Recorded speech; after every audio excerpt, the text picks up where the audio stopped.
C'est bon? Bon. Rebonjour les enfants, nous allons continuer le cours sur le sacrement de pénitence. Il y a encore beaucoup de choses à dire. Je vous propose donc maintenant de partir sur les pas de saint Thomas d'Aquin.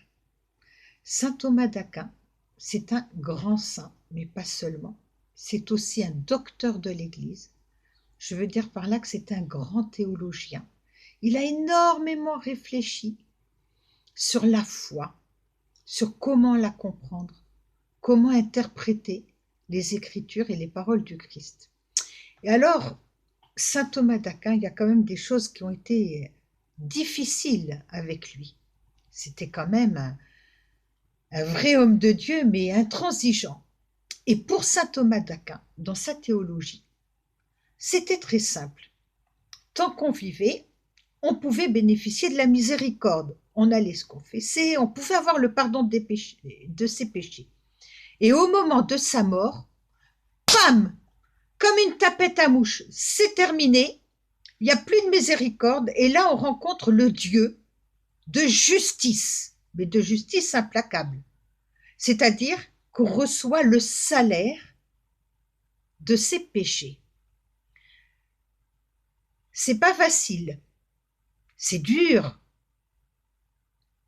C'était la théologie de saint Thomas d'Aquin et elle a prévalu pendant plusieurs centaines des siècles, plusieurs siècles.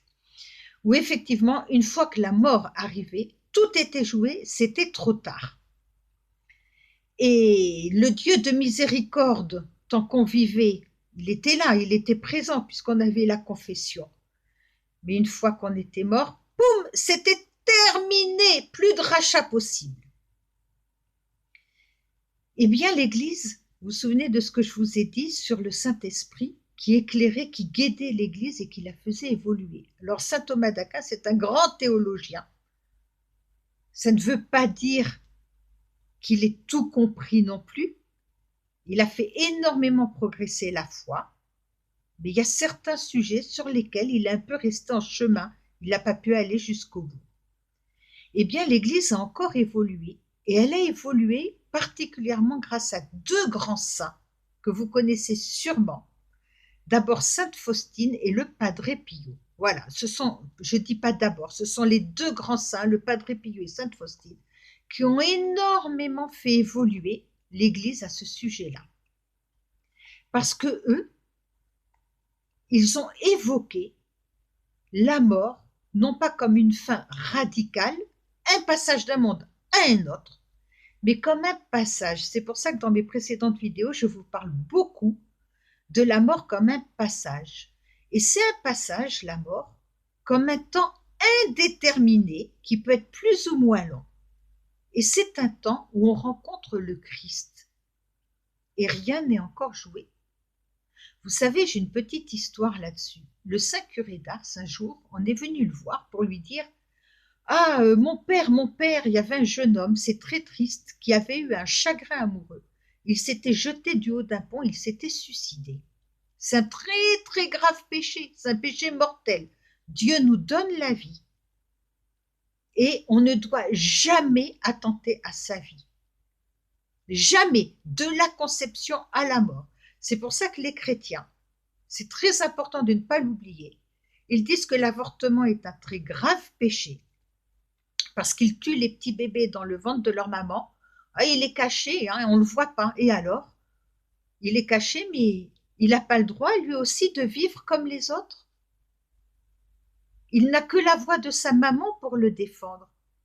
Et jusqu'à la mort, qui fait que pour abréger les souffrances de quelqu'un, ou quelqu'un qui a un cancer et qui en peut plus et qui veut mourir, eh bien, il va demander à ce qu'on lui donne un médicament pour le tuer. Alors, il existe en plus, moi j'ai deux frères médecins, il existe en plus aujourd'hui, il faut le savoir, des médicaments extraordinaires qui font qu'on peut énormément soulager les souffrances de quelqu'un. Vous voyez, moi, mon premier mari est décédé d'une pancréatite, il a abominablement souffert, il était jeune, il avait 39 ans, eh bien, on lui a donné du curare, qui est un poison, qui en fait est un sédatif extrêmement puissant, on donne à toute petite dose pour ne pas tuer. Et en fin de compte, les gens s'endorment, il dormait, on l'a plongé dans un coma artificiel pour qu'il souffre moins. Donc, il y a des moyens de combattre la douleur, et ça, on ne le dit pas assez. On parle toujours du côté compassionnel. Ah, mais la personne souffre, on fait appel au bon cœur des gens. Mais on oublie de dire qu'il y a des médicaments puissants qui soulagent réellement et vraiment la douleur, mais qu'on ne doit pas abréger la vie de quelqu'un. Et puis, qu'est-ce qu'on en sait? Qu'est-ce qu'on sait de ce qui se passe à ce moment-là? Peut-être que par ses souffrances, cette personne-là, elle rachète beaucoup de mal qu'elle a fait, et que c'est peut-être grâce à ça qu'elle pourra aller au ciel. Qu'est-ce qu'on en sait? Attention à tout ça. Je reprends donc ce que je disais. Pour saint Thomas d'Aquin, une fois qu'on est mort, ben voilà, c'est fini. Eh bien, le saint curé d'Ars, on vient le voir et on lui dit, mais il y a ce pauvre garçon, il s'est suicidé, il avait un grand chagrin d'amour, mais enfin il s'est tué, c'est un péché mortel, il est bien en enfer, mon père. Et le saint curé d'Ars leur répond, alors je ne sais pas s'il a eu un songe, parce qu'il songeait, il avait des songes où beaucoup de choses lui étaient révélées, mais le saint curé d'Ars a répondu, et il a fait preuve d'une infinie sagesse à la mesure de sa sainteté. Il a dit, mais entre le pont et l'eau, il peut se passer beaucoup de choses. C'est-à-dire qu'on ne sait pas ce qui se passe au moment de la mort. Mais sainte Faustine et le Padre Pio nous ont dit beaucoup de choses là-dessus. Sainte Faustine, elle a eu des apparitions du Christ qui lui disaient, elle était au chevet des mourants, et quand il mourait, il disait, mais dis le chapelet de la miséricorde, dis-le pour les sauver jusqu'au bout, jusqu'au bout. Et alors on a Benoît XVI, qui est un pape extraordinaire. Peut-être, enfin, pour moi, c'est un pape d'une intelligence. C'est peut-être un des plus grands théologiens qu'on ait eu depuis peut-être 200 ou 300 ans. Ah, j'ose le dire. Benoît XVI, il a écrit une encyclique qui s'appelle, je cherche, Spe Salvé. Et dans son Spe Salvé, salver, sauver, spé dans l'espérance. Voilà ce que veut dire Spe Salvé. Dans cette encyclique, dans cette encyclique 47, qu'est-ce qu'il explique? Il émet l'hypothèse, alors il ne l'a pas institué comme un dogme de foi, mais il fait une proposition, c'est plus qu'une hypothèse, il fait la proposition suivante, justement éclairée par tout ce qui s'était passé avec le Padre Pio et Sainte Faustine, qui ont eu des apparitions du Christ, et qui leur a raconté, et qui leur a confié beaucoup de choses sur la conduite à avoir au niveau de sa foi, et qui leur a beaucoup parlé de la miséricorde.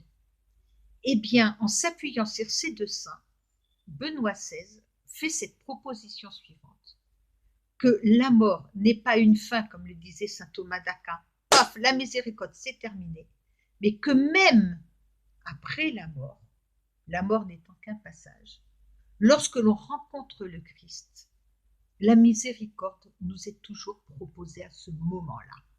C'est quelque chose de magnifique, d'absolument mais magnifique. Alors, qu'est-ce qui se passe concrètement? On meurt, on arrive au ciel, on est tout nu. Alors déjà, petite remarque, ça ne sert à rien d'amasser sur terre des tonnes et des tonnes d'argent, ou des maisons, ou des terres, parce que quand on meurt, on n'emmène rien de tout ça avec nous. Alors il faut le faire pour transmettre à ses enfants quelque chose, mais là, il y a des choses plus importantes que l'argent à transmettre à ses enfants, c'est la foi, c'est l'amour de la vérité, c'est la bonté. Ça, ce sont des valeurs les plus importantes à transmettre aux enfants, à nos enfants. Mais quand on meurt, tout ce qu'on a ramassé sur la terre, on ne l'emmène pas avec soi. On arrive au ciel, on est tout nu devant le bon Dieu. Enfin, notre âme. Notre âme est toute nue. Ça veut dire quoi? On voit tous nos péchés. Tous nos péchés, ils apparaissent devant Dieu. Et là, le saint curé d'Ars, il nous dit que l'âme est saisie d'un désespoir profond. C'est-à-dire que on a toute notre misère qui est là étalée devant nous. C'est quelque chose d'épouvantable pour nous, parce qu'on a honte. On a honte et puis on se sent mais minable et on voit à quel point on a manqué à l'amour. Vous vous souvenez, on a fait un cours sur le péché en disant qu'il y a 4 sortes de péchés. Vous vous souvenez parce qu'on l'a appris par cœur. Je pêche en pensée. Celui-là, il a l'air trop bête. Péché en pensée. Je pêche en action. Tu m'embêtes, boum, je te pousse, je te donne un coup de poing. Bravo. Je pêche par omission. Je vois maman qui est fatiguée. Je pourrais l'aider à aller mettre la table. Oh, je le fais pas. Je suis tranquille, pépère. J'ai pas envie de me bouger et puis d'aller faire un effort. C'est un péché par omission. Et le péché en parole, vous vous souvenez? Qu'est-ce qu'on peut faire de mal par la parole quand on va critiquer les autres, quand on va dire du mal d'eux, faire des petites remarques? Donc il y a 4 formes de péché, on le dit, dont je confesse à Dieu. Hein. Je reconnais devant mes frères que j'ai péché en pensée, en parole, par action et par omission. L'omission, c'est tout le mal qu'on a. On n'a rien fait, en fait. Concrètement, on n'a pas fait le mal. Mais de ne rien faire peut être un grand mal. Ne pas aider quelqu'un qui en a besoin, c'est un péché par omission. Quelqu'un parle mal de Dieu ou de la religion. Si on ne dit rien, si on n'est pas capable de défendre Jésus, on est comme Judas, hein, on est un traître. Hein. Si on n'est pas capable de défendre sa religion, eh bien c'est un péché par omission. On n'a rien fait de mal concrètement parlant, mais on n'a pas défendu Jésus. Jésus, c'est le meilleur ami qu'on puisse avoir au monde. Alors, si on n'est même pas fichu de défendre son meilleur ami, franchement, on ne fera pas grand-chose dans sa vie de positif. Hein. Donc, vous vous souvenez de cette histoire des 4 péchés? Et bien, quand on arrive au ciel, on se retrouve devant le bon Dieu. Tous les péchés qu'on a fait en pensée, en parole, par action et par omission, c'est-à-dire toutes les occasions d'être bon qu'on a eues et qu'on a raté, ça s'étale devant nos yeux. Et alors là, mes enfants, c'est la honte. C'est même plus que la honte. C'est un désespoir profond, terrible qu'on a. Et qu'est-ce qui se passe? Là, le bon Dieu, il nous propose sa miséricorde.